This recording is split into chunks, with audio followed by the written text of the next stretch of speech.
You're listening to the We Are Libertarians Podcast Network. Find all of our shows at wearelibertarians.com. You're listening to the We Are Libertarians Network. Learn more at wearelibertarians.com.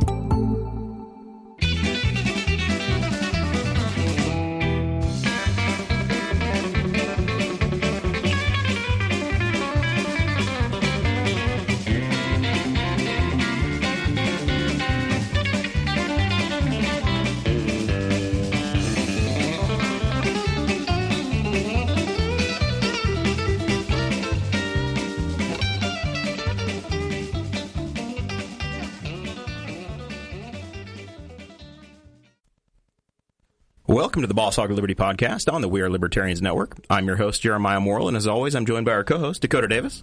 How's it going, Jer? Oh, man. Episode 43. That's right. Our Valentine's Day edition. I'm excited. Four guys in a locked room talking politics. It's perfect. And no flowers. And no flowers. I requested flowers, and we don't have them. It's gone terribly wrong already. I apologize. This is our show about our lives in rural Indiana. It's a show about folks who are involved in politics. We promise that our episodes are going to be a fun and an easy listen. We interview people who are influencers, elected officials, political experts, and people that we just find interesting.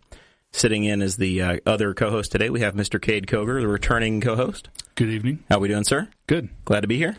Glad to be here, as always. Fun stuff. And then on the other side, you have, you heard the voice. It's State Representative Tom Saunders of Louisville, Indiana. Louisville, yeah. Well, Henry County's own. Thanks for having me. So, do you have your own IMDb? You were in Hoosiers, right? That was like your first claim to fame was you're a cast member in Hoosiers. I don't know if that was my first claim to fame, but yeah, I was a free cast member to Hoosiers. Yeah. Well, I was 3 days for a minute and a half of the movie, I think. So you were in a crowd scene? I was in the scene where they threw the coach out of the ball game and he turns it over to Shooter. I was 2 people down from Barbara Hershey, and Gene Hackman was a nice guy. Dennis Hopper was a nice guy. Barbara Hershey was, the minute they said cut, she was gone. She was out. Yeah. But it was a neat time. Oh, cool. So we spent the weekend, Dakota, Kade, and I. We had I guess we had our Valentines with our significant others. We did earlier in the on week. Saturday night. Oh yeah, we took care of that too. But Saturday night we all went out to Morty's Comedy Joint in Indy. We did. And Bowers, the guy that runs the place, took care of us. He had a table. We had a group of like 20 people, Tom, that went to this comedy show. And there was a guy named is it Bert or Brett Kreischer? It's Bert Kreischer. Bert Kreischer, mm-hmm. And he is the fellow that if you ever saw the movie Van Wilder, it's loosely based on his life story.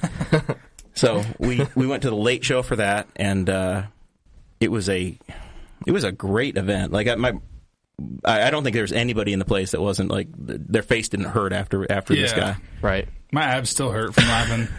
Oh yeah, it was a great workout. It was a good time. So yeah, it was. If you guys haven't ever heard of him, you can look up The Machine, and it's a story about how he was like a 7-year student at Florida State University. Yeah. 7 years. Yeah. 7 years for a 4-year degree. And he thought he was taking Spanish, but it turned out it was Russian. And he tried to leave the Spanish class, and the lady's like, no, I need to teach this class, and I will pass you if you just stay. If you stay in that seat, I will give you a C. And he just kept staying. And he wound up like a minor in Russian, and he wound up going over to Russia, and he joined the Russian mob on a train accidentally. It was just the greatest story. And he made a fortune selling his life story. And No, he didn't make anything off the movie at all. Yeah, somebody lifted it, and he didn't get it, but he's a stand-up comic now and doing all right. Okay. Yep. The story starts out, and he says, "This is a story of whenever I was 22 years old and how I joined the Russian mafia." And as soon as he said that, everybody that was in the comedy club just erupted in cheering and clapping, because I'm pretty sure that for the majority of the people that were in there, that video was the first time that they were exposed to Bert Kreischer. I know it was for most of the people that I talked to, and it was everything that I expected, and he did such a great job. I was so glad that we had the opportunity to go. So did anybody ask him if they're meddling in our election? We never came up. We should have brought Tom, and it would have been a good question, because he came. If he stayed, Dakota and Kade, they weren't able to stay for the late part, because it was like 2 a.m, and I didn't stay to meet the guy. But they have drinks after, and you hang out. And some of the other comics came up, but he took pictures. And then by the time he got upstairs, it was like 1:00, and I told Sarah we're done. But Danny got to meet him, and that would have been a good question if he had any intel on the on the election and if the Russians really had anything to do with it. Oh man! So then we had the big LP meeting over the weekend too. Dakota presiding chairman. Yes, it was a great meeting. Really, we had a man by the name of Tom Firkenhoff who came and he met with us about running for the 6th District Congress. He was running as a Republican, so we did our little vetting of him beforehand, our little our libertarian purity test, I guess, and he passed with flying colors, and so he ended up sitting in on the meeting, and everybody, we talked about our business, we talked about our numbers, and I have here on the show notes that we gained at least one member in the past week, and that was Kade. We finally convinced Kade to join, and you picked a side. Yep. Yeah. Finally. Welcome aboard. I'm like a born-again libertarian. Baptized in freedom and liberty. You had changed your... memes. That was Dakota just trying to drown you. That's exactly right. You had changed your political status on Facebook to libertarian conservative some time ago, after we become friends. And I was like, I'm going to get him. He's going to be a member of my county Zeroed party. in. Yep. You got your target set. And we got him, and that brings our total up to we have 18 members in Henry County. It's like Amway. Now you just need to have Kade find 2, and you find 2 more, and you just keep growing. Except I don't get any of the money from being on top. Oh man, well, cool. That was fun, and we've got there's a big LP convention coming up for the whole District 6 area in March. So we'll get into that after once that's fully planned out. So sitting here with us, patiently waiting, is a longtime friend of mine. I've known Tom since the first year you ran for office. I tried to get my mom to dig it out, and we couldn't find it. But there's pictures of me back in high school walking around in my yellow Tom Saunders for state representative sweatshirt. Did you not also have the goat? I did have a goat, yeah. Yeah. I ran on property taxes. Yes. And you and your sister stood outside the Smith building with a goat, if I remember right. That was some friends of ours. That was you were with them. I was probably I was a known associate. Taxes got your goat. Saunders needs your vote. I remember that slogan. Oh, that's great. Yeah, I was told every week before the show, so I was a little thrown off today by it being Wednesday and not Thursday, but I always go and see Clay Morgan, the barber, and he asked me who we were having on today because I don't know if you know this, but Clay is one of the co-hosts for Boss Hog of Liberty, and he asked who was coming on the show, and I said it's Representative Tom Saunders, and he said to make sure that I say hello from your good friend Clay Morgan. Back to him. I did a little research on you guys. Saw that he is a co-host with you sometimes. Yep. So. Yep. Yeah, we've had this is episode 43, and I think Clay's probably done 6 or 7 of them at this point, somewhere in there. He was a guest on probably episode 7 or 8. So that's it. You're a guest, then you come back as a regular. And then you've got the welcome. Okay. You got the door open to you. Yeah, anytime. That's how we built our way up in the world of politics to where we're having state representatives and people running for Congress on and saying, "Oh, Clay Morgan is a county councilman, and he sits in the chair," and so then that gave us our credibility. Okay.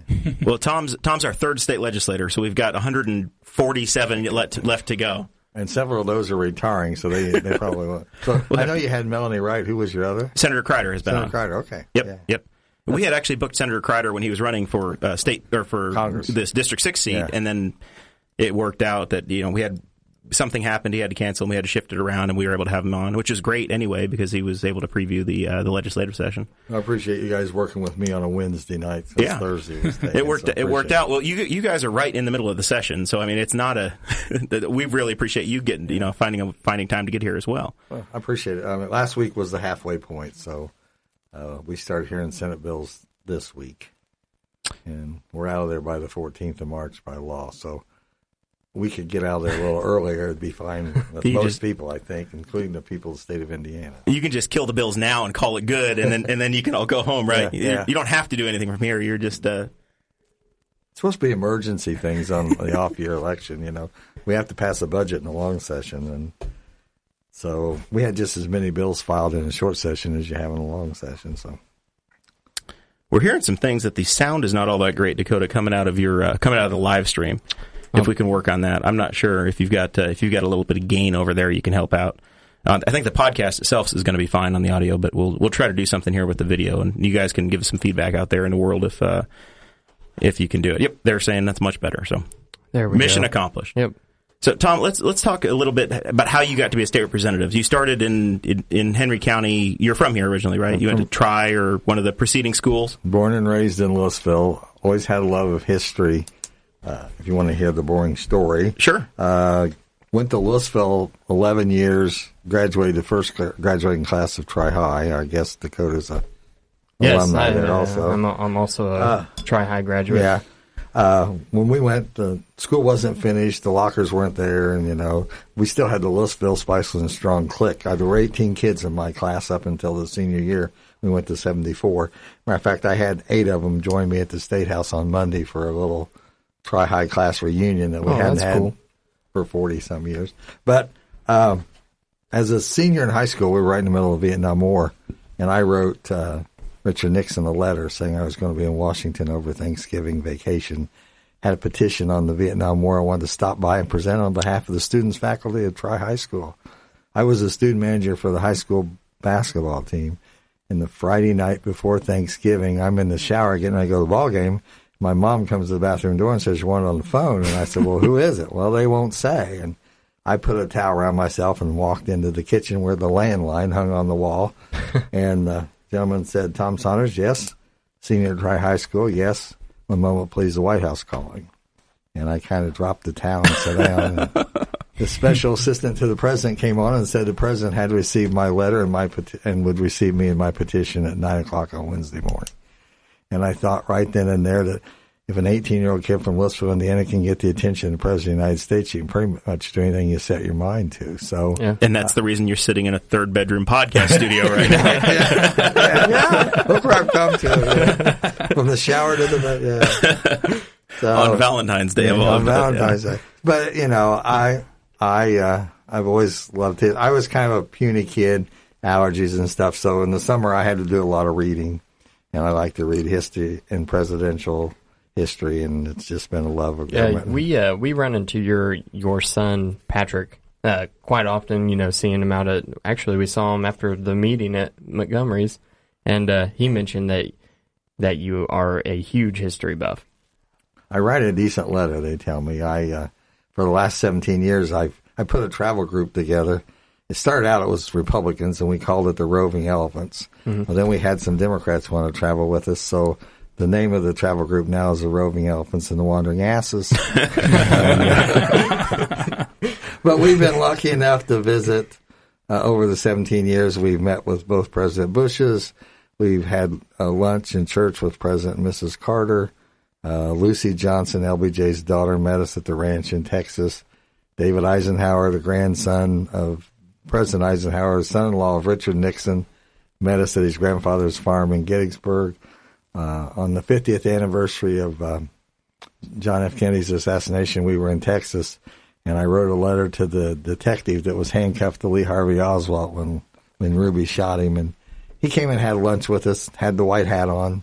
Tried my damnedest to get that hat and couldn't get it. But, it's interesting to hear history from the people that lived it. Oh, yeah, absolutely.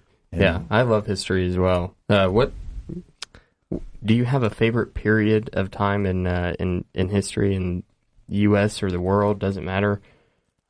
I like U.S. history. Now, I went last evening and saw the Churchill movie that's new. And so, just my wife says I've got all this useless information in my head. That I was lucky enough to be invited to Washington last October. The Trump administration invited all 150 legislators and all Indiana County commissioners across the state for a one-day meeting. And Mike Pence, as chief of staff, was a friend of mine. So the night before we went to dinner, and he and I are both trying to outdo each other. And he said, "Now, when you go in the vice president's office tomorrow, I want you to sit down at the vice president's desk, and we'll pull the drawer out, and you can see all the signatures of the presidents that have sat at that desk." And he said, "But you'll notice that Harry Truman's signature's in that desk, but he dated that 1965. He wasn't president in 1965. And I said, I think it has something to do with Harry Truman and Bess getting the first and second Medicare cards. And I think LBJ went to Independence and signed the bill. And I said, I think that was in 1965. I bet that has something to do with it. And he said, damn. He said, you're right. He said, when they went out there to sign the bill, President Johnson said to President Truman, you didn't sign the desk. And Harry says, well, send it to me and I'll sign it. Well, it weighs 1,000 pounds. Well, send me the drawer. So some more useless information. Oh, that's awesome. No, that is totally cool. So you mentioned your Roving Elephants Club and your trips to Washington, and I think that you guys went to the Washington D.C. to watch Trump's inauguration. Did you have to fight off any people during the riots? We did. It was different. I had 125 people that traveled with us. Oh, wow. And this is your roving elephants. Yeah, your rover group. There was no wandering asses. You left the asses behind. Yeah. So, and my wife and I received an invitation from the friends and family of the vice president. So, I mean, I thought that was a pretty big deal. So, on the morning of the inauguration, I got everybody on the metro, and I said, now I'm leaving you, and you're going to be on your own, because Sue and I are going this direction. So we leave them at Metro Center. We're going to the Naval Observatory. Yeah. No, we didn't get there. We went by. So we go to a hotel. We go through Secret Service. They give us an armband. They put us on a bus. They bus us to the Capitol building. We walk in. Here's a section, a sidewalk, and another section. We're in this section, and as soon as we got there, somebody yelled, "Hey, Tom!" Well, it was the group I had just left in the metro station. so we didn't better ourselves any at all. You were 3 feet ahead. But the protesters and the next day, the Women's March, it was one of the ladies that was with us got knocked down by a mass protester. Oh, man. And her husband punched the guy out, who happens to be an elected official from somewhere in the state of Indiana. Oh, my goodness. Well, the protester went and got a police officer. And the police officer came over, and he said, this man says you struck him. And he goes, I did. He knocked my wife down. And he told the protester, good, I can't hit you, but he can. So get the heck out of here. But we came back with the same number we left with, so that was... Yes, that's always good. Whenever I was trying to look up, the Roving Elephants, because it was one of the things that we knew we wanted to talk about, and I hadn't heard anything about it, so I ended up looking you guys up, and looking up, I guess, the trip to Washington D.C. And was there a news reporter that went along with you guys and kind of documented it? There was a Fox News reporter that traveled with us. We had 2 buses. We started one bus down in Shelbyville, and another bus started in Columbus. And I'm sorry, I can't think of the name of the reporter right now. I don't remember now either. But it was a Fox News national guy. Yeah, and they followed us, and then they wanted us to be live on the mall at 5:00 in the morning. And I said, for 2 minutes? I said, that means we got to get up at 3 to get you there. Oh no, it'll be more than 2 minutes, but it wasn't any more than 6. I know, but it was still something neat to do. Yeah, that is really neat. So, your perspective on getting to the Statehouse is a little bit different than most. Where you're not an attorney, no, and you came up through county government, right? Or I guess even township government, right? I started out as I got married in January of 75, and I became trustee in January of 75.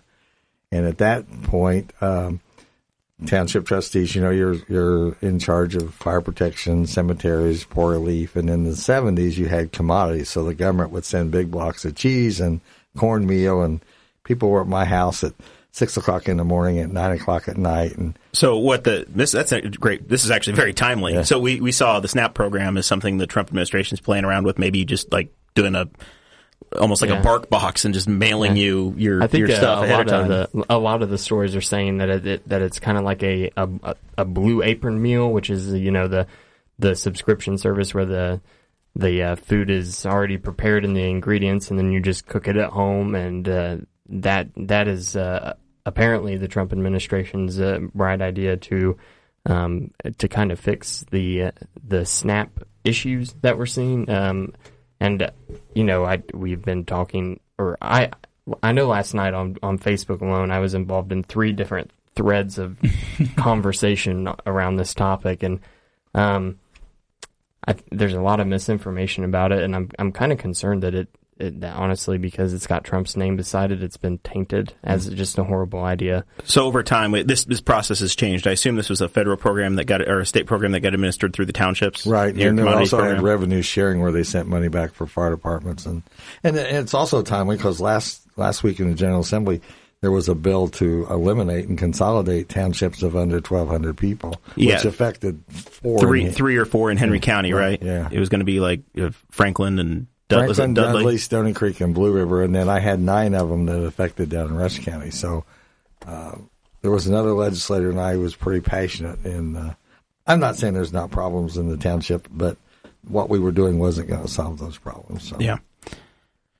Yeah, it's there's definitely an argument to be made that's the government that's closest to the people, and they don't have huge budgets, and they're the poor relief and the services that they're providing are a lot of people argue that the problems with government are at the highest levels, not at the lowest levels. Well, more than likely, somebody comes as a trustee for food assistance. We need somebody to help us pay our heat bill. Somebody's sick, we don't have medicine. It's a quick response. In most instances, the township trustees know their people. They know the people that need the assistance versus the people who are just milking the system. Right. Well, I think it's a pretty decent. Service. When it came time for me to run for re-election, my wife asked me not to do it. Not to run for re-election? Not to run for re-election. It's probably, you're making, I don't know, a couple $1,000s a year maybe, and you're up at all hours of the day. I made $2,500 a year. And, we hauled people to the doctor. We hauled our kids to school. I enjoy helping people. I enjoyed it. But we lived in a 3-room apartment in Louisville. We had just gotten married. It was... That's a lot. A lot to take on from a... Yeah, it would have been basically Dakota's age. Dakota's 22, so that'd be basically, you'd be the Henry Township trustee at this point in your life. From somebody who I just got married too, that would be a lot of stress. So you'd have people knocking on your door. You keep the cornmeal and the cheese in the basement because you had to keep it cool. And, it's... Wow. So you went from that to then, you worked in the courthouse as well? Yeah, you want to hear that story? Sure. Well, Sue and I had been married for 7 years, and we didn't have any children, and she'd worked for a doctor, and I'd done some antiquing on the side, and we discovered we were going to have our first child, and we had insurance, but we didn't have maternity insurance. So I had helped a guy get elected county commissioner, and I went to him, and I said, I need a job. And he goes, well, we're going to fire the courthouse janitor, but you don't want that position. And I said, well, how much does it pay? He said, well, it pays $8,000 a year in health insurance. I said, well, if you don't mind, I think I'll take it. Well, the next morning, the county assessor called, Wayne Holcomb. And when you were a township trustee at that point, you were also the township assessor. So you took care of personal property, and you met the farmers every year to fill out their forms. And Wayne came to me and said, I hear you're looking for a job. And I said, yeah. And he says, well, we got a job in the assessor's office. I said, well, what's it pay? And he said, it pays $8,000 a year in health insurance. I said, but I'd be stuck behind a desk all day, right? And he said, yeah. I said, I really appreciate it, but I think I'd rather be the janitor. Get a little more freedom. So I was the courthouse custodian for 5 years. They were hiring somebody to mow the yard and hiring somebody to paint. The courthouse clock hadn't worked in 20 years, and I just did that. I love old buildings. I'd go up and pedal with the clock and got the clock to work, and we planted flower gardens on the lawn. And I do that job now. Once every May, I go out with the 4-H junior leaders, and we're out there mulching, and I've done that for the last 10. I'm Tom's replacement on that front. Of course, at that time, it was a working courthouse, too. The Justice Center wouldn't have been there. So it wasn't there. No. Yeah. And it was mostly all women, so... I had a female matron that helped me clean the women's restrooms, but everything else we did. But so, and I still involved in the party, and I was approached about running for county chairman, Republican chairman, And the guy that hired me. Now, at that time, was that a job that it's just somebody's turn, or was it a knife fight to try to become county chair? At that job, you ran the license branch. Oh, so you guys had political perks back in the day. Yeah, so you hired and fired the people, and if you made any money at the end of the year, that was yours. So some people came to me and said, "Why don't you run for county chair?" And I put my name. That's where you got the 33R1 license plate from. That's the roots of that. That was a county chair's plate. If I know it was dark outside whenever you pulled up, but the gray Dodge Ram that sits outside, the license plate on it says 33L1. Oh, and you had to pay extra for that too. Yeah, you used to pay us $40 for a vanity plate. And see, the county chair used to control the first 100 plates, the 33R plates, and those mostly went to the precinct committeemen and such. So the night they were going to have that election, the guy that hired me said, "Now, if you go through with this, you're fired." I'm one of those people, don't tell me I can't do that, because I'll do it just to show you I can. And so I went upstairs, and I lost, and I came back down the big steps at the courthouse, and he was at the foot of the steps, and I handed him the keys. He says, "What's this?" I said, "Well, you said I was fired." And he goes, "You didn't win." He said, "I got plans for you." And he goes, at that point, Mr. Holcomb had cancer. And he said, "We're going to need to replace the assessor, and that's where I think you need to be." And I said, "Well, there's people in that office," and there were women in that office. He said, "We don't need a woman in that position," which was kind of chauvinistic on his part. So Wayne did pass away, and there were, I can't remember if there were 7 of us that ran and it took 9 ballots, or there was 9 of us that ran and it took 7 ballots. So this was you were the precinct committeemen were filling a spot. Yeah. I had to have 19 votes to win. I had 13 votes on the first ballot. I ran against the deputy auditor, the deputy treasurer, the deputy clerk, the president of the county council, and a school bus driver from up north, and I'm the courthouse janitor. I have the headlines of the Muncie Star the morning after I won. It says, "Courthouse janitor sweeps assessor's seat." Oh man, so, that's the greatest headline. Yeah. That's awesome. And when I ran for the state representative, it became a political issue. You don't want to hire the janitor, but I could have went on welfare, right? But I wasn't brought up that way, and it was a job. It paid the bills, and. So that's awesome. So since that time, you were elected to the Statehouse, I guess, in 96. So you're 20... Yeah. 22 years. 22 years, 22 years. Don't say that too loudly. You were... 22 years and you want to do it again. You haven't got it right yet, Tom. I know. You were... were you sworn in... let's see, how old was I? So you were... I was in 96. You probably... Well, I was the first baby of the new year. In 96, yeah. Okay. So you would have been celebrating your first birthday when you got sworn in. Well, in January of 96... It would have been the election of 96, so start of 97. You would have been one. No, it was the election of 95, and I took office in 96. Oh, well, you've been in... This is how long you've been in office. And I feel old, too, because I was working with your first campaign. Yeah, that's putting it in perspective, isn't it? Wait, you worked on his first campaign? Yeah. Oh, my. I know you said that you campaigned for him. I didn't realize it was the first one. Yeah, I was, I don't know, at 96, I would have been 13, 14 years old. And see, in 96, I had been approached by, I became the county assessor. I became president of the Statewide Assessors Association. I was going to be president of the Association of Indiana Counties, and would have been had I not been elected. So, I'm getting old. I lost my train. Where was I going there?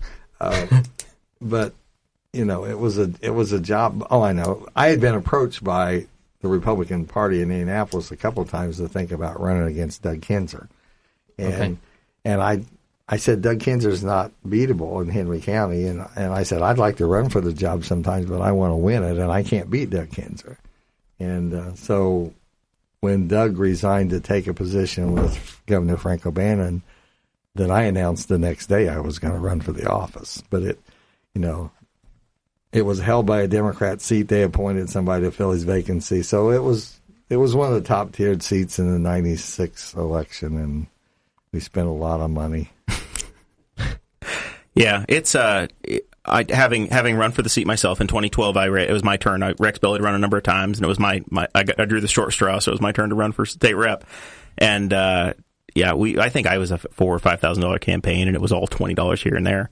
It's not easy, raising the money and going through the process. It's individual donations, and then it's also, I assume you have fundraisers you attend, and then some legislators raise more money, and they have transfers from the state parties and from different organizations. It's changed a lot since the first election. Used to, other reps would send you money, and now the HRCC, the Republican Campaign Committee, as a member, I'm expected to give them money, and then the speaker decides where that money's going. So, okay. But I think the first race we spent close to $100,000, and I couldn't fathom that. When they told me you've got to raise $30,000, and I'm thinking, there's no way in heck I can raise $30,000. If you look above your head right there, Jeremiah, you can even see it on the camera. You can see it says Morrell, and then it says State Representative District 54, and then like caddy corner for this episode, it says Tom Saunders for State Representative. I don't know. But you're ahead. You're still on top. It's my studio.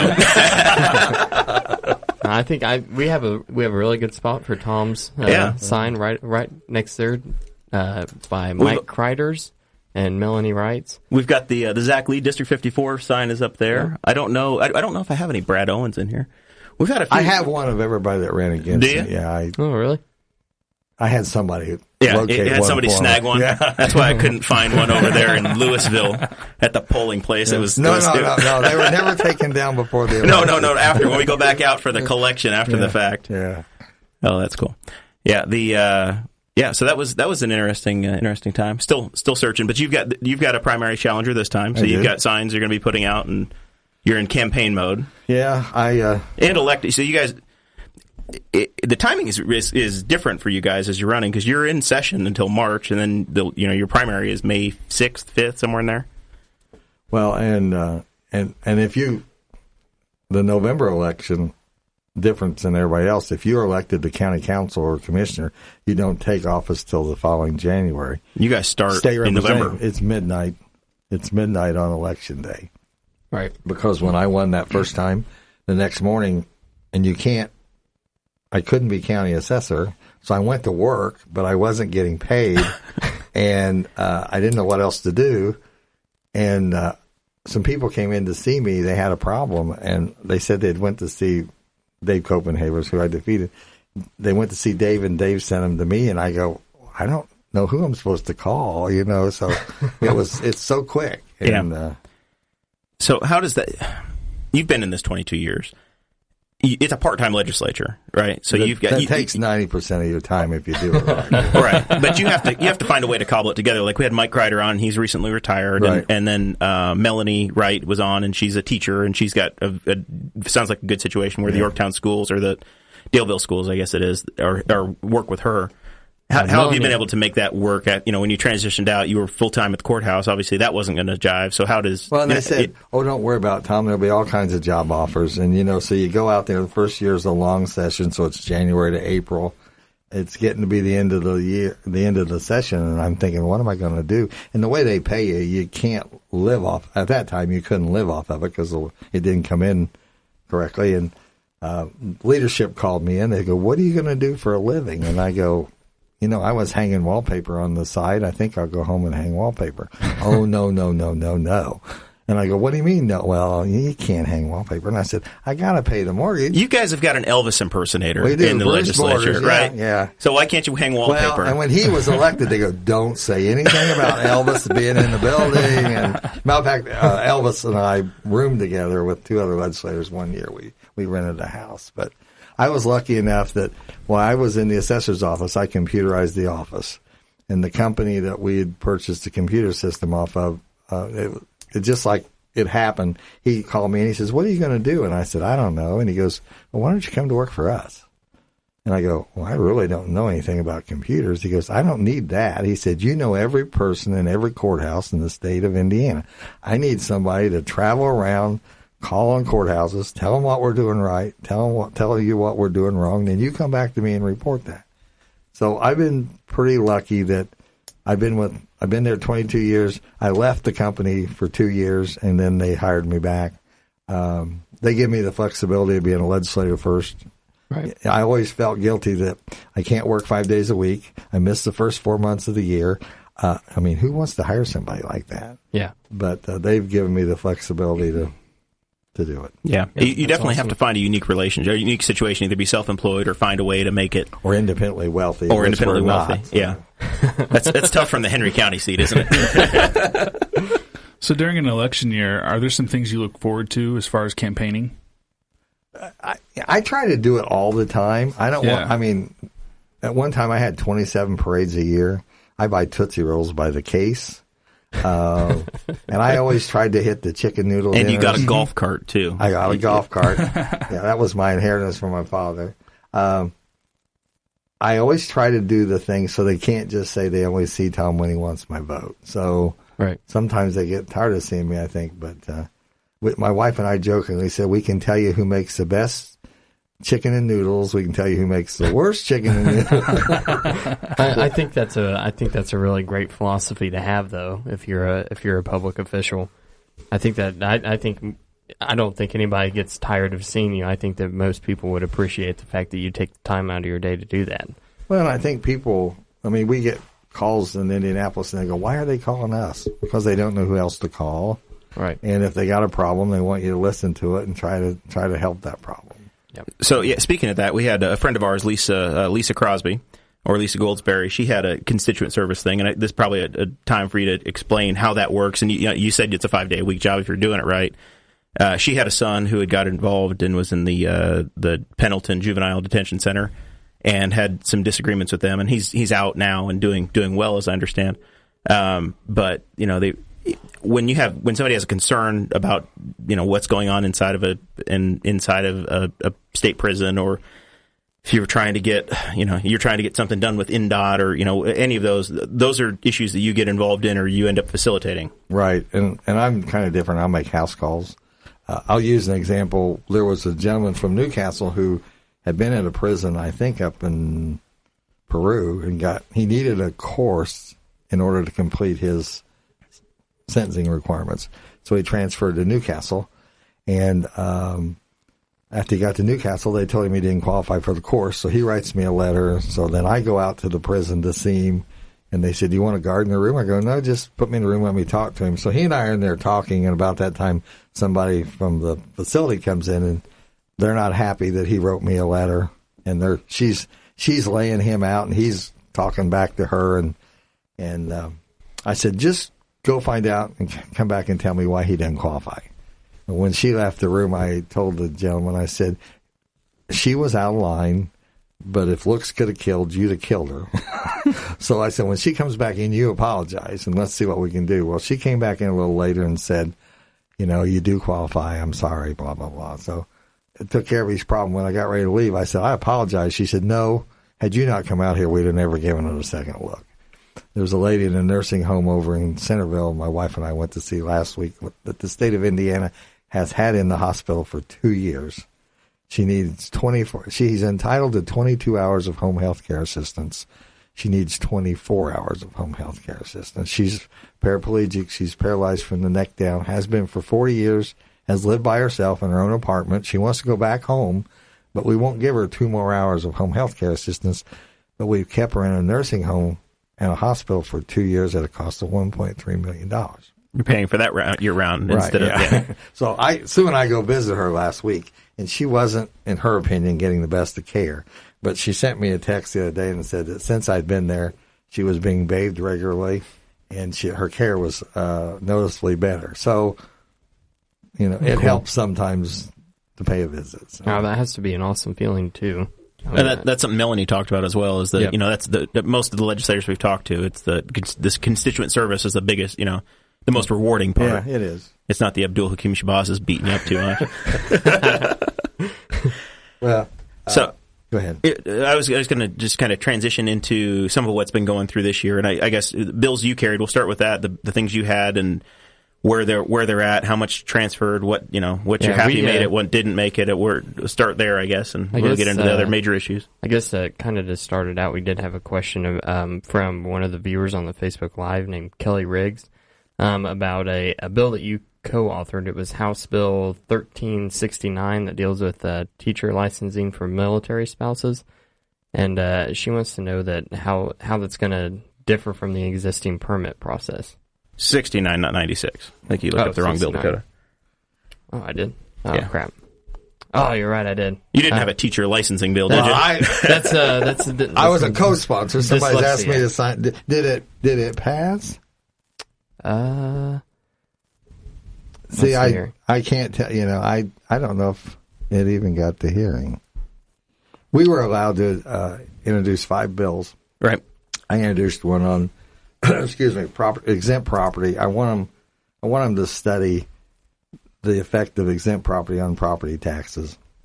When I left the assessor's office here in Henry County, we had like $50 million in assessed valuation. That's 5 times that now. And that means that what they're not paying for, you guys are paying more. And I don't want to tax the church. That's the first thing they say. Tom's after your church. I'm not. But churches and not-for-profits own shopping centers and tillable acreage and apartment buildings and condominiums. And I just want those properties to pay for the services that they receive. Okay. So this bill, the 1369, this is the right one. It deals with unnecessary and unused law reports, and it did pass. The yay votes were 87, excused were 12, and not voting was 1. So, of the people who were willing to vote, it passed unanimously. And I'm sorry, I can't tell you what that is. Yeah, I'm not sure.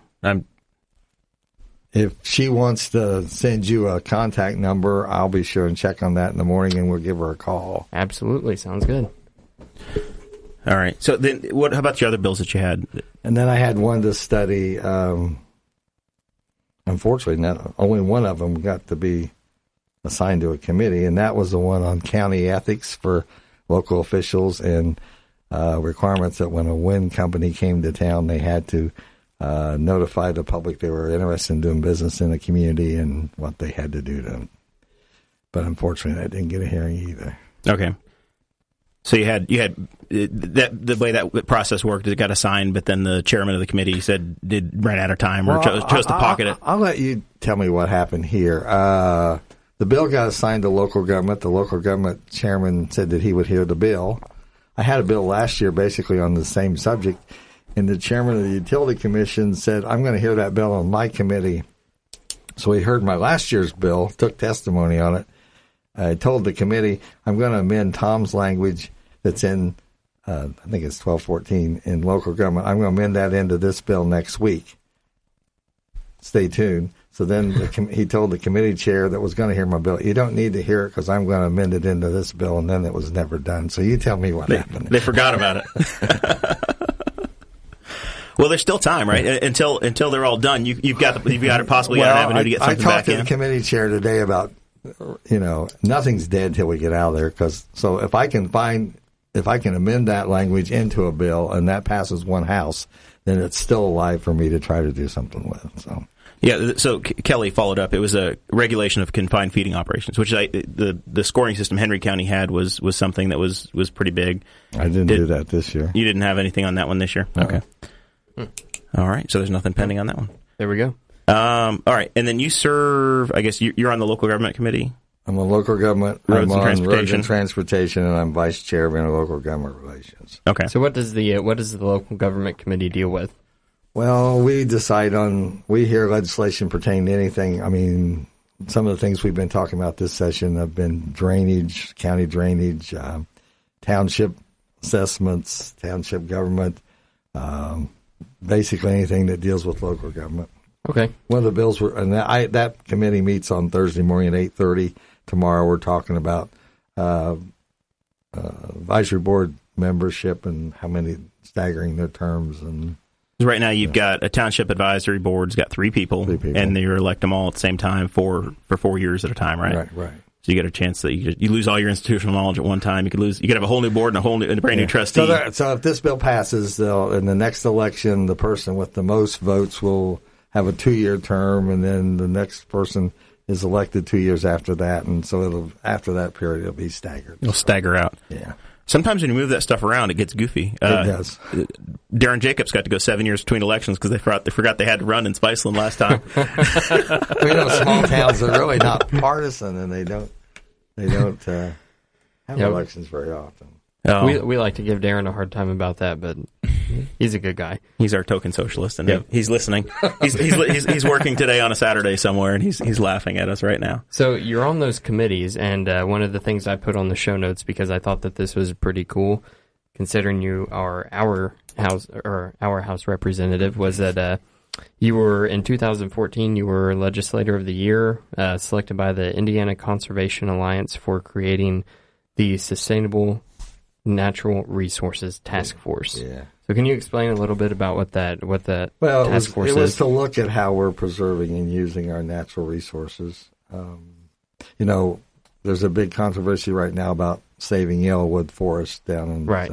Yeah, you see the signs everywhere. Unfortunately, we're not saving yellowwood. We tried to do some amendments last week to do that, but there again, it's. Do you want your party to make your governor look bad? So, no, we don't. So that didn't get anywhere. So. Right. I was also in 1998. I was the National Legislator of the Year. National. Yeah, that's awesome. And that was only after 2 years. After 2 years. Well, National Freshman Legislator. Oh, all right. That was it was a big honor. I think it was more political than an honor. It made John Gregg very mad. I'll tell you that. We got to know John Gregg a little bit. When Rex was running for governor, I got to watch one of the debates with his wife. We were standing in the side stage, and they were very nice to us as well. I felt like we were going to have a good governor. No matter how it turned out, we were going to do okay this time. I consider John Gregg a friend. If you ever read his book, he'll tell you he threw everything at me, including the kitchen sink, but we turned out being friends.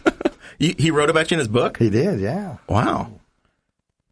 What was your chapter about?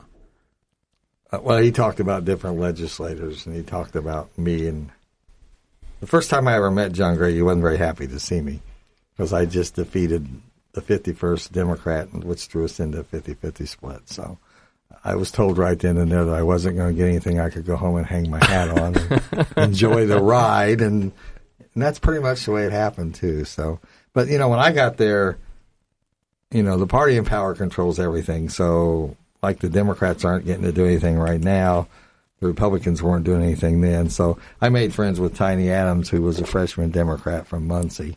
And if I could convince Tiny it was a decent idea, then he would run with it. And then you'd have a shot. If you don't care who gets the credit for it. Was Tiny, did he work at General Motors? Or UAW ties? Yeah, somewhere. Yeah. And he's since passed, unfortunately. But I knew that. I think he worked with my dad. He came to my house for Christmas one time, and a couple days later he says, I got in trouble for going to your house. And I said, well, first of all, who told them you were there? And what does it make, it's... The NSA is just too strong, Tom. They're spying on you. Even then, I guess. We get so much more done if you have a relationship with the person. We don't have it as much because when I first got there, we'd debate at night, but then we'd all go out to dinner someplace and we'd go bowling, we'd play basketball, we'd race go-karts, and you had an interaction. You got to meet people as people. You learned where they came from, their family, their kids, and it was easier to work with them. We don't have those relationships anymore. Right. I think that that kind of was one of the things whenever the McKinsey for Congress people were here, and Brad Kloppenstein came with them, and he was, he is lobbied in the legislature about alcohol laws and things, and he's like, one of the biggest things about being in the legislature and being involved in this is just knowing, like seeing the people face to face on the regular, talking, and I think that he brought up, if you go to the same church with them, your kids playing the same Little League team. And I think that's, we heard it from him who was lobbied in front of in the Statehouse, and now we're hearing it from you, a actual legislator. And how it works on your side too, working across the aisle with people. I think that's really neat. I think that's a really cool thing to hear you say. Well, and you hear that in the olden days in Washington, they didn't come home every weekend. You know, they went to church together, the kids played together, they had a relationship together, and now the dysfunction in D.C., I think, has to be part of the problem. Yeah, absolutely. And I said, you know, it's bad enough to get called to the governor's office on the carpet. I can't imagine being called to the president's office. Oh, that's, yeah. How often do you get called to the governor's office? By governor. We'll start with the beginning. Well, under this governor, not any, and Mike Pence didn't call me.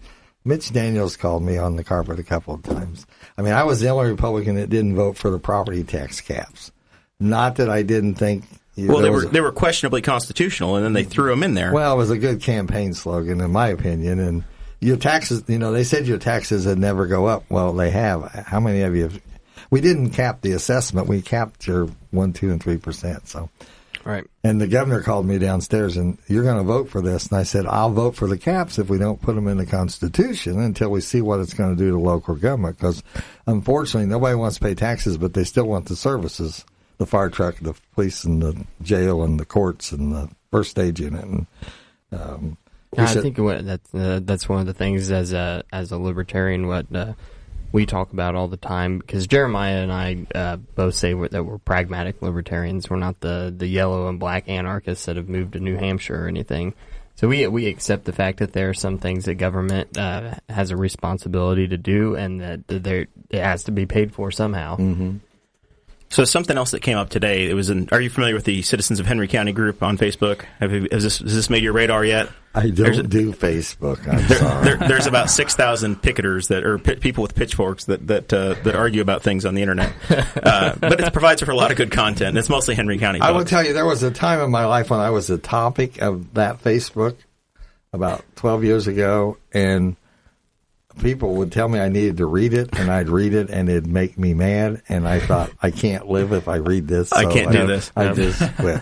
So I understand. There was you had a bill dealing with drainage and how county tiles and those sorts of things work, right? Right. So and this was the big topic today. So I wanted input or try to help me understand the process. You're here today, so we'll talk to you about it. But I don't know if it's supposed to be a surveyor issue, if it's a commissioner issue, if it's a property owner issue, what it is. In the Westwood area, there's a handful of houses that are built on Greensboro Pike, mm-hmm. and they've got flooding that comes out of a farm field to the west, and then these guys have got water coming across, and they've got this flooding that happens. The house has been there for 80 years, 100 years. So I don't know if it's a county drain tile issue, if they're supposed to be dealing with that, or are they supposed to be talking to the surveyor? Do they need to be working with the property owners to try to get new tile put in? What's supposed to happen there? Well, unfortunately, in the past when we've had construction in Henry County, they haven't always done the diligence in the very beginning. I live in White Estates, and I'd love to know what IDEM's doing with my neighborhood. Yeah, and that's one of the examples I was thinking of when you said it. I mean, we've got a pretty decent hands-on surveyor in Henry County with Steve Rust, and it's the commissioners are the drainage board, so it's really. Have they gone to the commissioners' meetings? Have they talked to the surveyor? I think they've talked to the surveyor, and it's kind of it is what it is situation. Well, it is because there's no money. Right. Unless that drainage is under assessment. I don't know if it is under assessment. If it's not under assessment, they have to notify the property owners and have a hearing and put it under assessment. And, they can go out and bond for it and do it. But you got to pay a yearly tax. The people that benefit from the drain then pay back on their property taxes, I assume? Yeah.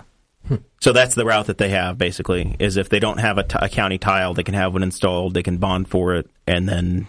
If the commissioners will, agree to take it in, I guess I need to go home and read that. It's kind of hard to make a recommendation without... Well, you've got people, people will go out there and they've got, you feel bad. You've got pictures of, a field that's flooded and it's hitting their house. And you're like, well, I honestly don't know the answer. And we're doing so much ditching and putting tile in, which is making the water run away quicker. And we're only supposed to have these waters. It's going to be, a lot of it's situation dependent too. So it's going to depend on soil types. So, where it's at and the topography of just that general area.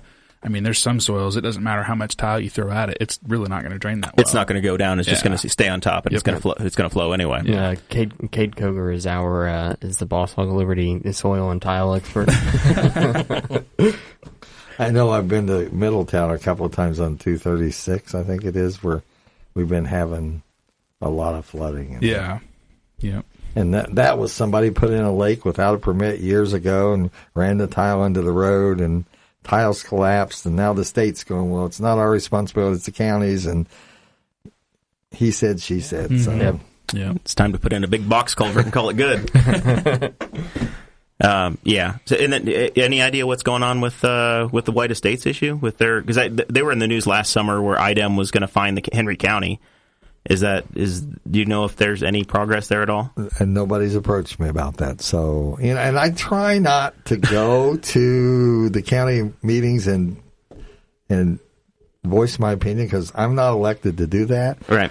There's been instances where I've been asked to attend, and I have, and I don't want to say anything. And then kind of get pushed into saying something. And you can't win on a few issues that we've been debating. You mentioned CAFOs a while ago. The wind, you're going to make some people happy and some people mad, and you just try to do what you think's best for them. Is there anything? Do you think those are issues that just need to be county level and let the commissioners and the zoning processes take place, or is it something where you think there needs to be state action? There are counties that don't have any zoning, so I think there needs to be a limited state statement on our policy. And I always said, I like my milk and I like my bacon. I don't want to be a hypocrite, but it's all about location. And I went to it's probably been 5 years ago, I went to a meeting at the courthouse. We were going to redo our CAFO ordinances. And I told them, I'm not saying anything. I'm in the back of the room, and they had a guy from Farm Bureau and a lady from the Department of Ag. And the guy from Farm Bureau starts out, you people that move into the country and then complain about our odors and our farming methods, and you people, and the unfair tax system, because we subsidize you people. Our property doesn't require the same services that you people's houses do. And I sat there for about 45 minutes, and then I raised my hand. I said, excuse me just a minute. I said, in my particular situation, the guy moved in within a half a mile of my neighborhood. I didn't move into his. And I said, you talk about the unfair tax system. I said, my property is assessed at market value. Your farm ground is productivity minus obsolescence and depreciations and soil types. And I said, you might be paying on a value of $1,750. And I said, yeah, you don't use our services, but you do use our roads to get your product to market. And I said, the days of a tractor and a couple of wagons is long past. You're using 18-wheel semis. You're tearing the hell out of the roads while you're doing it. And I said, so let's just bump your ground up to market value, $9,000 an acre. And we'll be satisfied. And I was a little hot. And he goes, sir, you really need to take that up with your state representative. And I said, well, sir, I am the state representative. And the room went wild. And the next day, Farm Bureau called and said, I guess we sent the wrong guy to Newcastle. You didn't send the guy that knew the local market. It's all about being a good neighbor. That's what.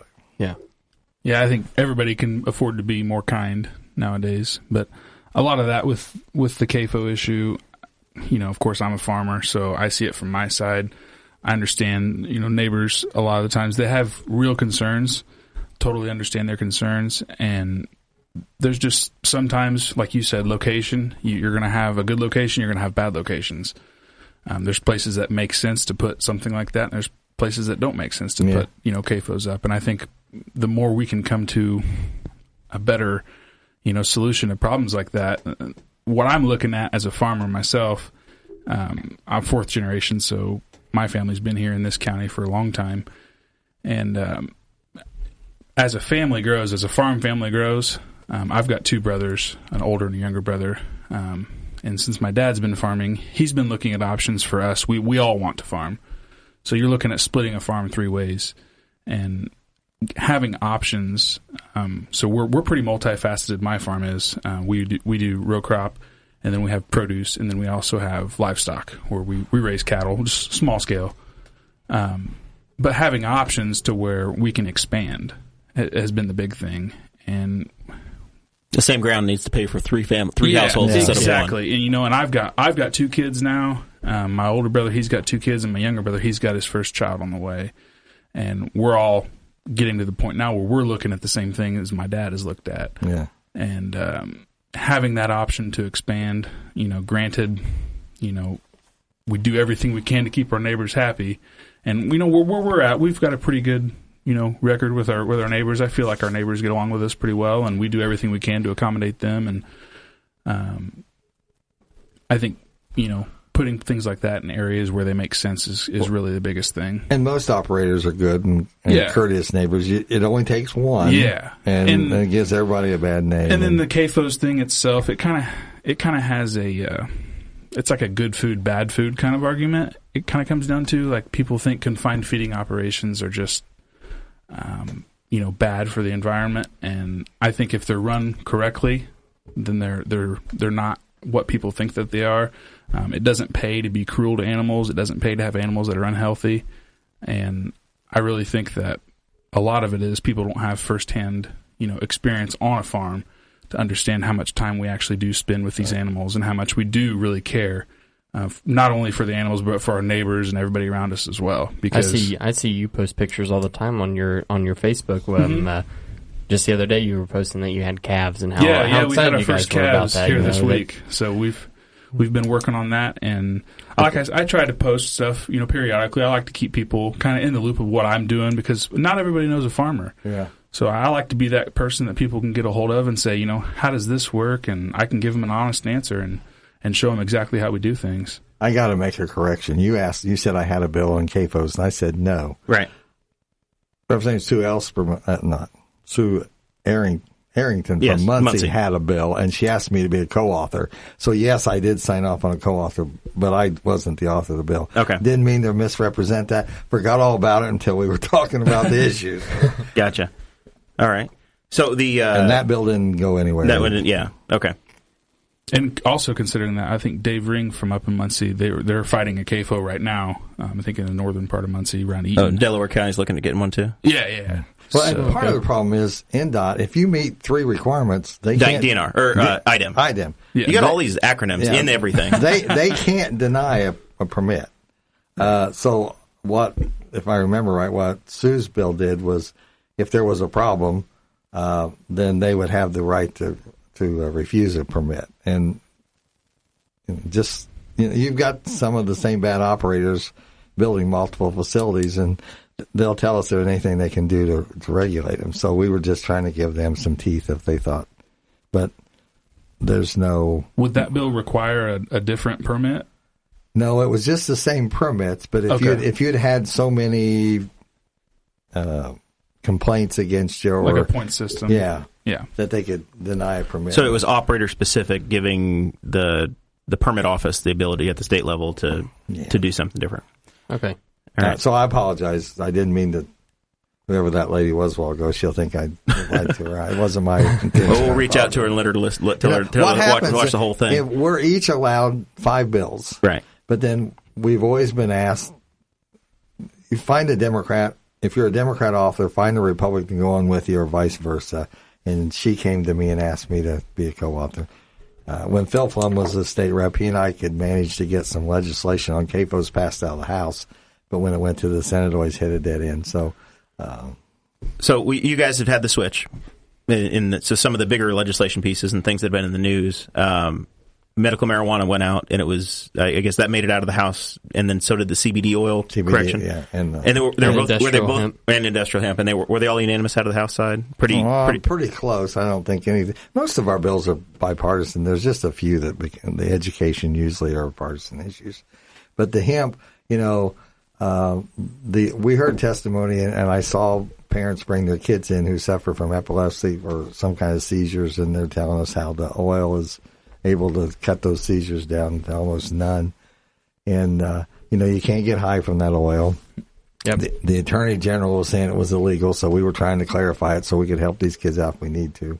And the hemp, they're projecting for a farmer, that could be a cash prop for you down the road. Like I said earlier, it's be another option. And that was a letter, kind of an open letter. You were kind of lobbying Senator Lysing a few months ago, or a few weeks ago, when it passed out of the House. Yep. Okay. And the anticipation was it might end up on her No, she in her committee. She chairs ag. She chairs ag, and I think it wound up in front of Commerce or Technology Committee.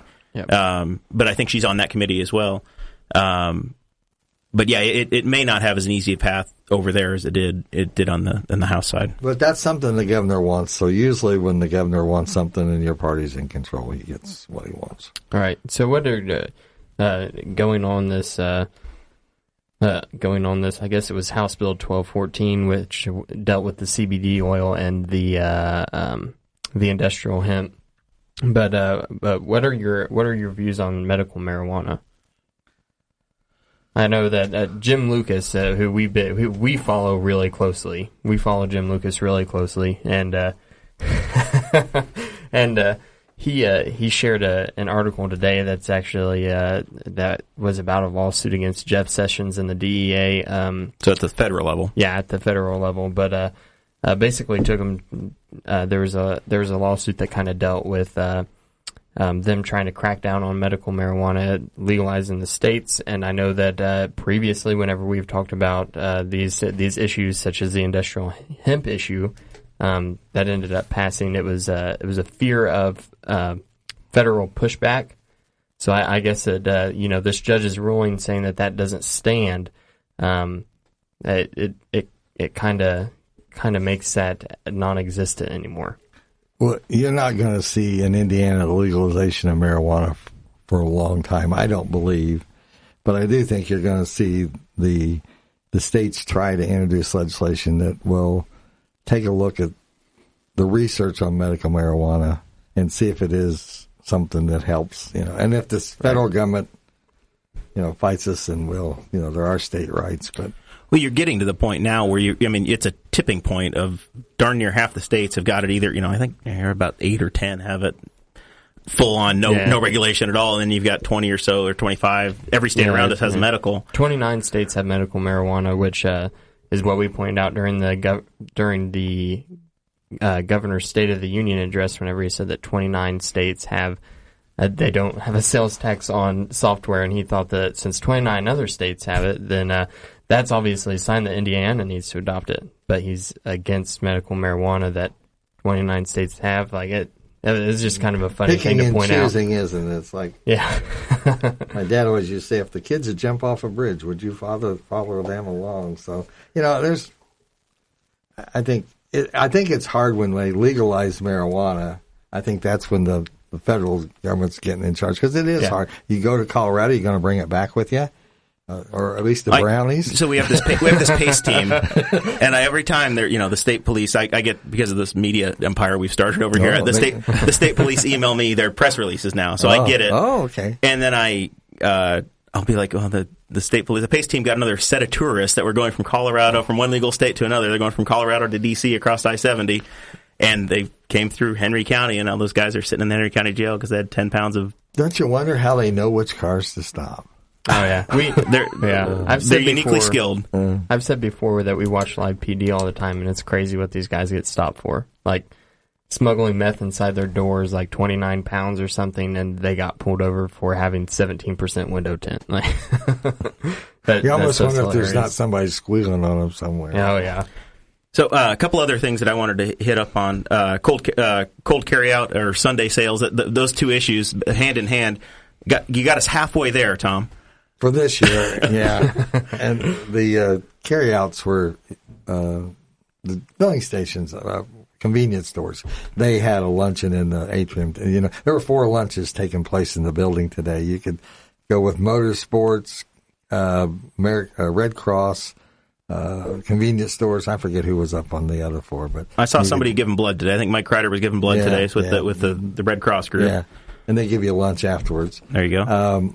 They were lobbying for the cold beer sales, and that's probably going to happen. The Red Cross was? No.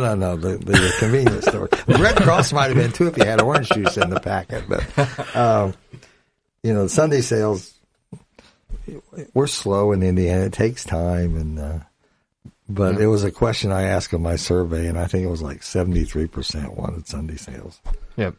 Yeah, I'm surprised it wasn't more than that. My only concern is, and we have a gentleman here in town. He owns 3 of the carryouts in town, and all his employees have to be 21 years old. They have to go through so much training. He can't sell anything but liquor, he can't even sell cold pop. It has to be outside. Well, that's next. Let him sell cold pop. Well, but that's it has to be a fairness issue. I mean, and I have a 5-year-old granddaughter. If I wanted to go in there and get a 6-pack, I can't take her inside the store. Right. But at Christmas time, I could walk in Walmart and it was right there in the aisle. And and the employees don't have to be 21. They don't have to go through training at the big box stores. So if we're going to do it, it needs to be fair across the board for everybody that's involved, I think. Right. I mean, I went to Kroger at Christmas time. The guy in front of me had 2 bottles with the lock caps on them. The kid that was sacking groceries came over and rang it through the cash register, went back to sacking groceries. The kid that was ringing it up, who couldn't ring it up, unlocked the caps on top of the liquor. And I go, well, which one of you are 21? Well, neither one of us. So, yeah. That's what happens when you just... You've got a law that's 80 years old, and you're trying to you're trying to uncobble it and protect people's turf. Yeah, that's part of the problem. All right. Yeah. So another big thing we kept hearing about over and over and over again in the governor's race when I was working with Rex's campaign. Everybody wanted rural broadband and wanted to do rural broadband, and we got people out here in rural Henry County that can't get anything. That was another big issue on citizens of Henry County. Is that something that the state government needs to be involved in, or is it you choose to live out there in the farm ground, and if you want internet, then move where MetroNet is in the city? Well, but part of that problem is you got a state government that's requiring you got to do all this stuff online. So if we're going to require you to take your driver's license online, or you renew your registration on your car online, or you do this online, they ought to be able to get online. So I do think we have some responsibility there. And there is a bill going through the House. I think it passed out of the Senate. It's coming to the House that's supposed to try to help the broadband. But we've got a pretty active, between the RMCs here in Henry County, 9 Star in Hancock County, New Lisbon Telephone. They've actively been trying to provide broadband to get it filled in. Yeah. Yep. So I don't want to do anything that hurts them. And I think the one bill that's coming this way kind of paints the RMCs out of the picture altogether. So we'll have to look at that. Wow, interesting. Yeah. What could you do in the Statehouse to ensure that people get rural broadband? Like what would you do besides starting I guess that you could take it to the extreme and have a municipal internet provider, or do you provide subsidies to people who want to come, internet providers who want to expand, like MetroNet would want to expand out to the county?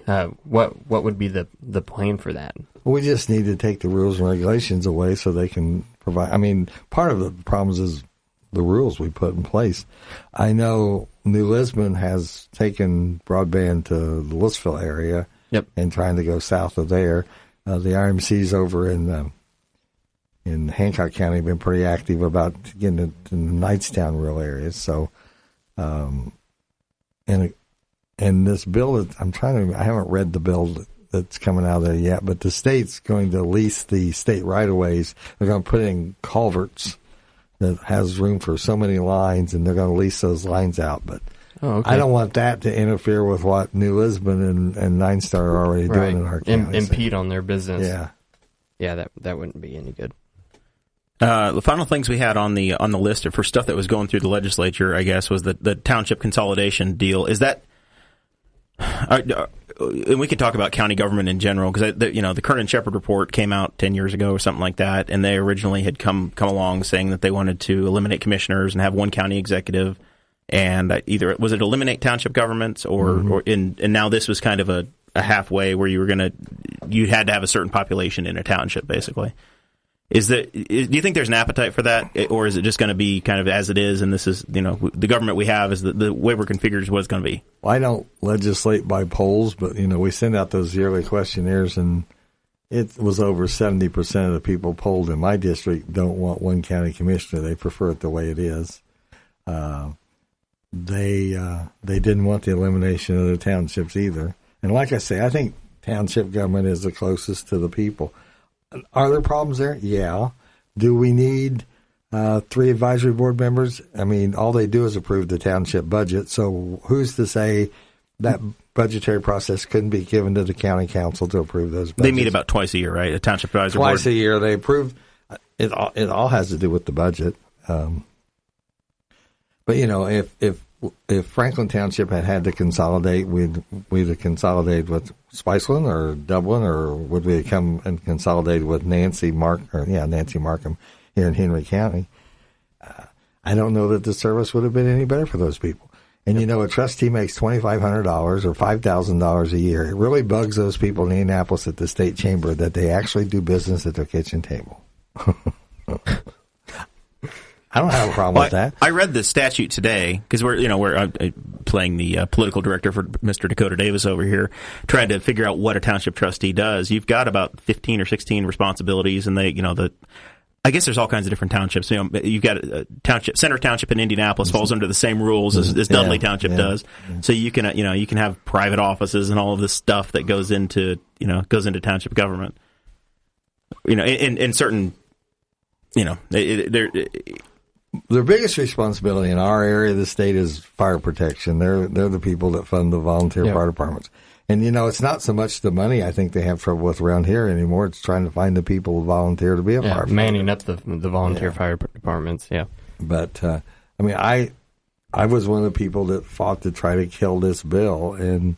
But I used to represent Randolph County, and there's a trustee in particular over there that I've had 3 or 4 complaints on, because people still call me because they think I represent that area. What we were getting ready to do wasn't going to solve that problem at all. That trustee has not had a fire contract for 2 years. He had a complaint on Canadian thistles. You're not supposed to grow those. Canadian thistles? Canadian thistles. Why are you banning that? The farmer would tell you. They get in his crop, don't they? Yeah. So if he complains to Dakota that you're the trustee, that those Canadian thistles are infesting his field, you're supposed to send a letter to Jeremiah giving him so many days to cut them. If you don't do it, Jeremiah or Dakota has them cut, and you bill it to his property taxes. Well, this trustee's had several complaints. He won't do it. That taxpayer even went to court, and the judge ruled the trustee to cut the Canadian thistles. He still hasn't done it. So there I got a guy that's not doing the job he's supposed to do. He hadn't had a fire contract in 2 years, but consolidating those townships wasn't going to affect him at all. Because he's big enough that it doesn't matter. He's over the 1,200 person. Yeah, he was over 1,200. So we weren't. So maybe there needs to be some changes made. I'm not disputing that, but I don't think the bill that was proposed was the answer to the problem. Yeah, it was kind of ugly. Whenever I read through it, I didn't appreciate some of the wording. I guess that was the best way to put it. So we're getting to that point in the show where we probably ought to start wrapping stuff up. Is there anything, Tom, that we've left out that you wanted to work in as far as issues that you're passionate about, or things that we've glossed over, or we needed to talk about that you're? No, I don't take the job for granted. I appreciate the honor that the people of the district have given me over the past 22 years, and there's an election coming up in May. My name's going to be on the ballot. If you think I've done a decent enough job, I'd appreciate the consideration again. And, I keep a landline, so I'm in the phone book. So if anybody wants to get a hold of me, they know how to do it. It's easier to find you, too, because that phone book is getting thinner and thinner. Now you just open it up, and there's like 5 people in there, and Tom's in there. Yeah, and I could gladly get rid of that landline, because once it cost me $25 I heard a fun fact today that more people have an Amazon Prime account than they do a landline. Wow, that's crazy. Yeah, I can rip a phone book in half now. It doesn't take a person. And I'm a weakling. size. I probably could too. Well, when I came, I got to be the age to get a cell phone. I lived in Rush County, so I've got a Rushville cell phone number, and I will for the rest of my life. I'll never have a landline, but I'll always come up like I'm from Rushville, Indiana. Yep. Just because that's, we're millennials. We'll never have landlines. Every time you call, it says Jeremiah Morrell, Rushville, Indiana. Well, that's not right.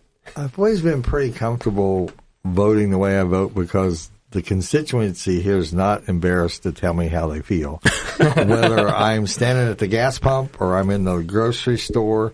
The joke was they never sent me in for a loaf of bread or a gallon of milk really quick, because somebody was going to stop me and talk to me. Or taking my wife to dinner.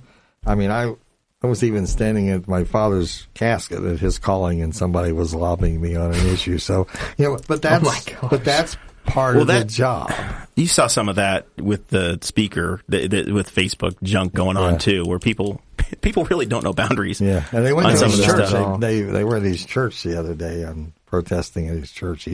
That's not a way to make friends. No, and that's not. Yeah. I think I've given this speech about 5 times on this show now about how to talk to somebody in your position, and how to you want to be respectful, Right. and even like Representative Wesco, who's one of the most Christian conservative, far right. He was involved with RIFRA when that came along, and he was getting slammed a month or two ago by the pro-life people that were mad at him. And if you're mad at that guy, oh my gosh, that was crazy. Well, we've had the abortion issues been floating around the legislature. I don't believe it's going anywhere, but there's been people in the hall with their placards and their pictures, and that's fine. But when they stand out there with their megaphones and they scream and yell, and they got signs where they're personally taking on a particular member, that's not helping their issue at all. No, I get that. I mean, this is just me personally. I feel that way about so many different issues. Kind of like the wind issue here, especially with it's just been so polarizing. Yeah. It's been crazy. I'm at the point where I'm just tired of hearing about it. And just people get so angry at one another over it, and it drives me crazy, to be honest. And people don't seem to be as kind as they used to be. If we got time for this story, a couple of years ago, I came home at lunch, and I get my emails. I do emails, and 150, and I'm sitting there reading, and this one had come in at 11:57 at night, and it was the nastiest email I'd ever gotten. And him and his church was fed up with me. They were going to throw my ass out and blah, blah, blah, blah, blah. Well, he didn't sign it, but it had an address on it. I thought, well, he lives between Knightstown and Dunreath on Old 40. So I printed off the email. I drove to his house. I did back into the driveway in case I had to get away quickly. And I knocked on his door, and he came to the door, and I said, "Are you Mr. So-and-so?" "Yes, I am." And I said, "Well, I'm Tom Saunders. I got your email right here. You're angry, and we need to talk." Where do you live? And I said, 10 miles down the road from you. And I said, I know it's really easy to sit in front of a computer screen at 11:57 at night and shoot this off the cyberspace and think nobody ever reads it, but I read it, and I take the job pretty seriously. And I said, and what he was complaining about was when we was bailing out the banks, and it was all federal stuff. And I said, if you want to jump on me about education and road funding and property taxes, ditches, you go right ahead. But I said, I didn't do this, and I'm not taking the blame for this. Matter of fact, I agree with you on most of your issues. Well, where do you live again? And, but I'm going to go tell my church you came to see me. And, so it's that one-on-one sometimes that you have to take. They tell me in Indianapolis, you shouldn't do that.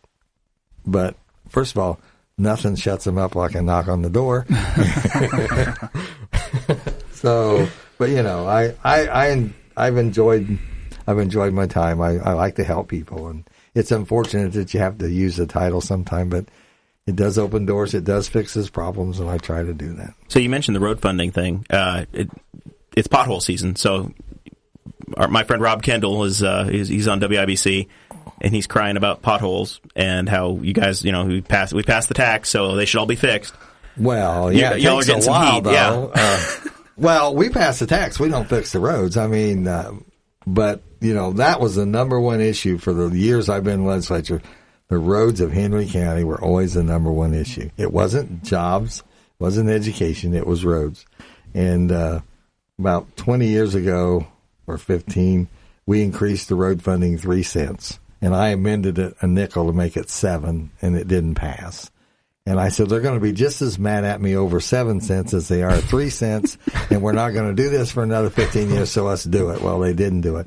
But I voted for the tax increases last year, but Henry County is going to get almost $1 million in new revenue. Oh, my gosh, just this summer and fall time with all of the road construction. I know that we've talked about it here before, but I drive a lot for my job along 38, and it was like going east out of Newcastle on 38. It was blocked, and then Broad Street was blocked, and then Hagerstown, the part of 38 was blocked. I felt like I was getting closed in, so it's like you get aggravated at first. Like, it's super easy to get really aggravated when you do that on a daily basis. Yeah. But at the same time, it's like, well, I've been complaining about this road for the entire time I've been driving it, and now finally something's getting done, so I should probably shut up.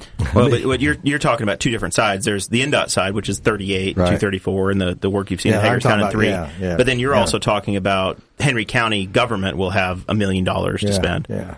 And then there was I know the city of Newcastle applied, and I guess they're going to have another opportunity. But the city of Newcastle has been trying to seek some state matching grants as well for their city paving projects. And I don't think they qualified. Yeah, I don't know what happened, but we were at a county council meeting or city council meeting, and there was a big blow up between the council and the mayor over not how in the world it didn't work out or what happened. But I live just on the edge. I live in Henry Township, but not in the city of Newcastle, living in White Estates. But I drive Main Street and Riley Road every day, so as soon as they get that sorted out, I'm going to be a happy camper, too. Unfortunately, you had to have a road plan in place, and Henry County was lucky enough they had one, and that qualified them for a grant program. Unfortunately, the city didn't have it. That's my understanding. They didn't have it yet. I know I've seen a map, or they maybe have one subsequently. They can reapply this year. But you talked about 38. Be careful what you wish for, because the people that own the RV park about 5 or 6 years ago approached me and said they needed a turn lane.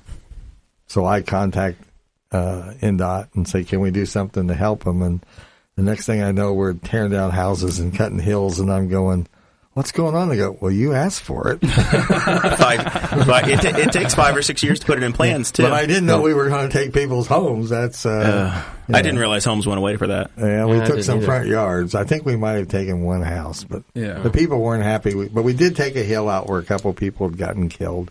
So they did a beautiful job. It looks great through there now. Yeah. So nice turning lane. I'm not used to being able to drive through there again. I went all last summer not being able to go down 38 to the west. Well, I'm not happy that it's taken so long downtown 38. I mean, those businesses struggle the way it is without taking away their business for 9 months. Unfortunately, it has taken a little bit longer, but it'll give our Broad Street a much needed facelift, and it's going to be a lot better to drive on.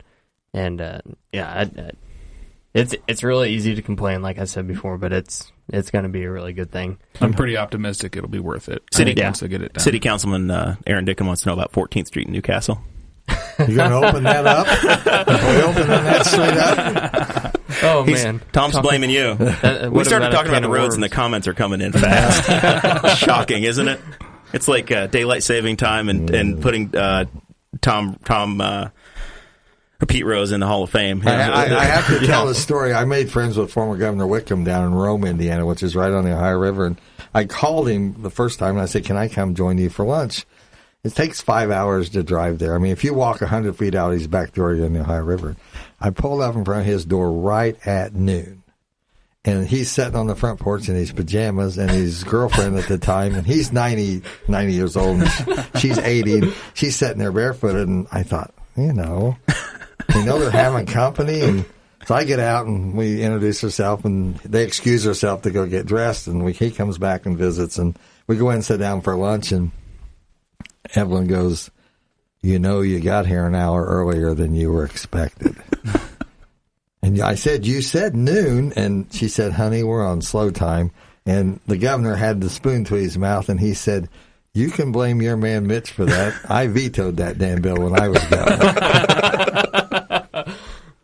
Oh, that's good. That's rich. Well, very good. Well, thanks for joining us, Tom. If people want to track you down, you got the Facebook page now. I beat you. The last time I visited you, I said, you got to get a Facebook page. And Patrick's helping me with that, so you guys are going to have to, I think we wondered if it was Patrick. The last, whenever we... My wife Facebooks. When I saw... they want us to tweet. No, I do well to... I'm sorry. I do well to read my emails, and I try to get back to them. And When I saw that one of the first pictures he put up was you standing in front of a race car, I had a feeling Patrick had something to do with it. Was that me or my dad? I can't remember.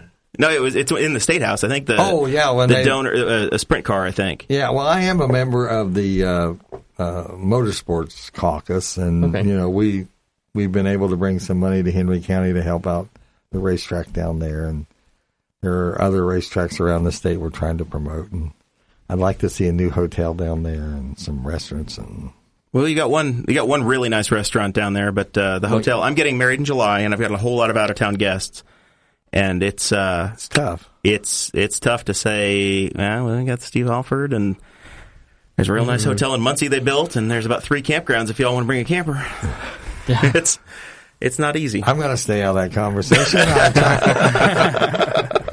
But you're talking about Montgomery's now? Montgomery, yes. Yeah. I think that there are so many Montgomery's been excellent for hosting us, and after I got engaged, we went to Montgomery's. There's a lot of different really interesting rabbit holes that we could take so many of these conversations down.